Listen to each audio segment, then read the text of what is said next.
Yosa, kembali lagi di Kakoinime. Dan kali ini kita akan membahas sesuatu negeri emas, dimana ini sekaligus menjelaskan lokasi One Piece atau Love Tale itu ya tidak ada di Enies Lobby.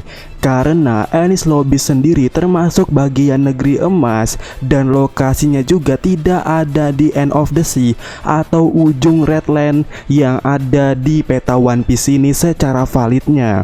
Ya, tidak berada di sini. Dan singkatnya, teori ini sedikit membelok dari teori Ohara dan beliau lainnya. Walaupun pada video yang lalu Mimin termasuk mendukungnya, tapi saat ini Mimin seperti nggak lagi dengan teori itu. Sebab Mimin menemukan kejanggalan dari pernyataan ini jika kita berada di sudut yang berbeda. Bukan sudut yang kontra ya, tapi sudut yang sedikit minggir. Ini ibaratkannya jika kalian meletakkan Zoro di belakang pintu, kalian yang melihatnya dari sudut depan tentu tidak akan melihat Zoro. Tapi jika kita melihat dari sudut yang lainnya, kalian akan melihat Zoro yang akan mau kabur atau nyasar. Nah, seperti itulah yang terasa di sini bagi Mimin dengan teori yang satu ini. Karena sebenarnya ada hal yang harus diperhatikan, yang mana itu tidak dijelaskan sama sekali di video atau teori ini secara terperincinya. Nah, apa itu? Pertama, negeri emas. Kedua, perkataan Gyuki Maru. Kemudian ramalan Toki, dan sosok Toki itu sendiri yang merupakan makhluk dari 800 tahun yang lalu. Kemudian suku Ming yang di bulan atau suku Ming yang identik dengan bulan. Ada juga cover God Enel, dan juga tentang Pulau Zunisa yang juga bulat. Apalagi soal Redland yang buntu di sini, dan peta One Piece yang valid juga tak disinggung sama sekali.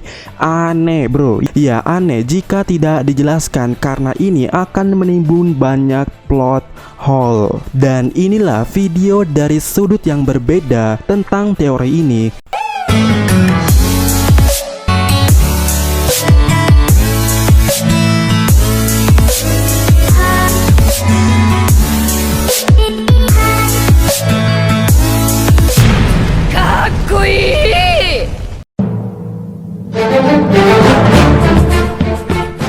Ya, menurut Mimin kurang etis jika yang dikatakan Pulau Bulan hanyalah Pulau Enies Lobby. Sebab jika memang pada dasarnya membahas bulan, kenapa pulau yang pada dasarnya identik dengan bulan tidak ikut di sini? Padahal lebih layak. Ya, pulau yang sangat jelas identik dengan bulan itu adalah Pulau Wano dan Pulau Zunisa, yang mana bulat terkhususnya untuk Pulau Zo jika bicara bentuk. Dan pulau-pulau ini secara jelasnya menggambarkan bulan, karena pulau ini pada dasarnya berurusan dengan klan Kozuki, yang mana seperti yang kalian ketahui bersama, klan Kozuki bisa dibilang klannya bulan. Dan selain itu ada suku Ming yang juga identik dengan bulan. Bahkan jika berkaca pada cover Enel, 100% kemungkinan suku Ming berasal dari bulan, dimana kekuatan listriknya merupakan tenaga murni yang dibutuhkan di bulan. Jadi seharusnya jika bicara pulau bulan itu untuk saat ini ada 8. Iya, ada 8, yaitu Enies Lobby, Zo, Ibu Kota Bunga, Udon, Hakumai, Ringo, Kibi, dan Kuri, dimana jumlahnya pas dengan pilar-pilar yang ada di Zunisa yang ada 8 pilar. Jadi ini bisa dibilang kalau Zo ini ya pusat dari segala pusat sebagai pulau bulan yang disebut dengan mata kiri dari tengkorak ini sesungguhnya. Dan jika ditambah 1 yaitu kota emas Sandora, itu akan berjumlah 9, dan itu disebut dengan negeri emas Wano, aka kerajaan kuno.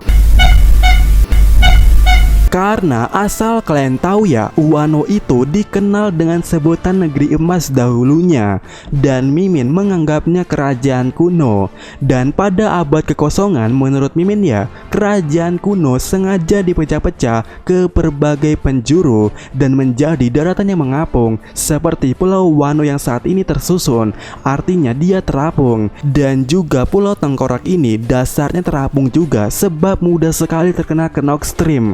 berarti daratannya tak menyentuh dengan lempengan bumi alias mengapung, jadi bisa terkena knock stream. Dan jika begitu, terasa masuk akal dengan perkataan si Neko dan Ino yang mengatakan kepada Marco waktu itu kalau di dunia ini pulau itu hanya ada 5 aja atau sedikit.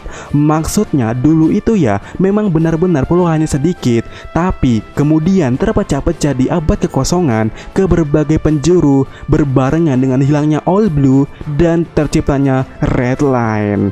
Nah, terkhususnya pulau atau kerajaan kuno bagiannya itu terpecah menjadi 9, dan saat ini 7 dari 9 pulau itu ada di Wano, dimana ya pendapat ini didukung kuat dengan tokoh bernama Amatsuki Toki.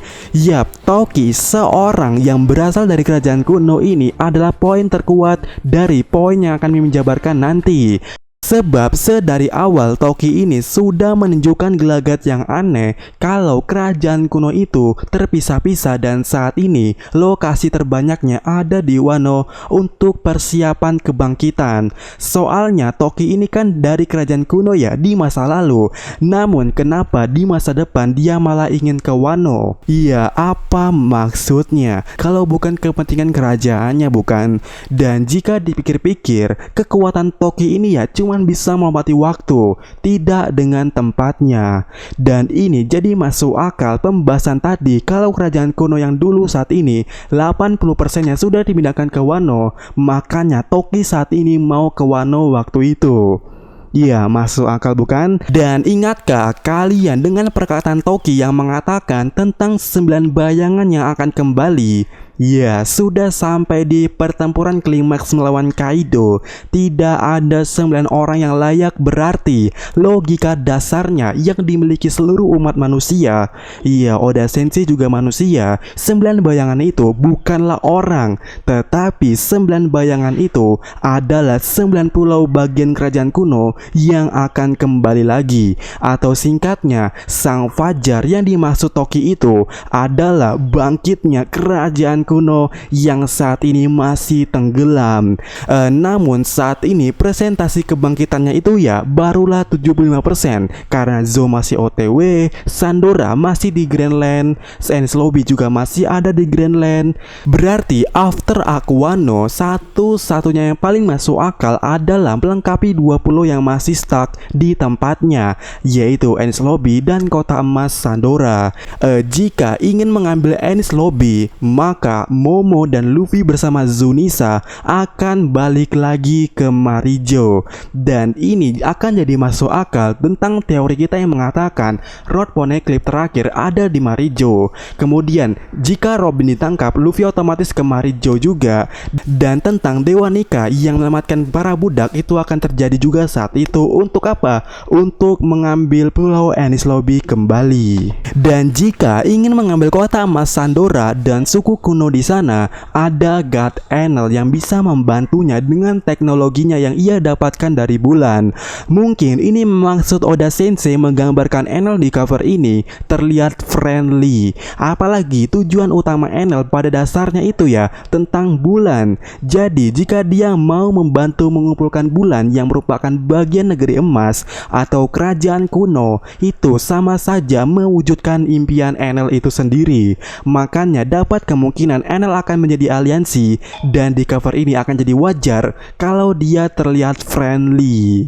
Ya, bagaimana menurut kalian? Jadi pada intinya kerajaan kuno adalah negeri emas yang terdiri dari 90 bayangan yang diramalkan Toki yang akan segera bangkit, dimana Enies Lobby termasuk di dalamnya, sekaligus menjelaskan lokasi One Piece atau Laugh Tale itu ya tidak ada di Enies Lobby. Dan berkaca dari cover-cover Kale's Fate, One Piece atau Laugh Tale itu ya berada di Purple Land atau tempat rahasia. Dan jika kalian melihat cover ini, kalian akan melihat garis silang di bagian warna ungu ini atau tempat rahasia yang ada di dekat Redland.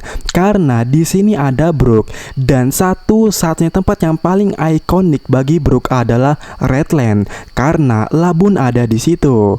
Ya, karena Labuan ada di situ dan tempat yang paling rahasia di dekat Redland adalah tempat yang satu ini yang ada di ujung ini. Bahkan di flashback Oden dan Roger tidak diperlihatkan area ini. Berarti tempat inilah yang paling rahasia karena sampai detik ini belum pernah dicuplikan. Dan bicara soal Enies Lobby, kenapa berlubang, itu tujuannya satu, agar Zunisa bisa mengambilnya dari bawah. Ya, bagaimana menurut kalian?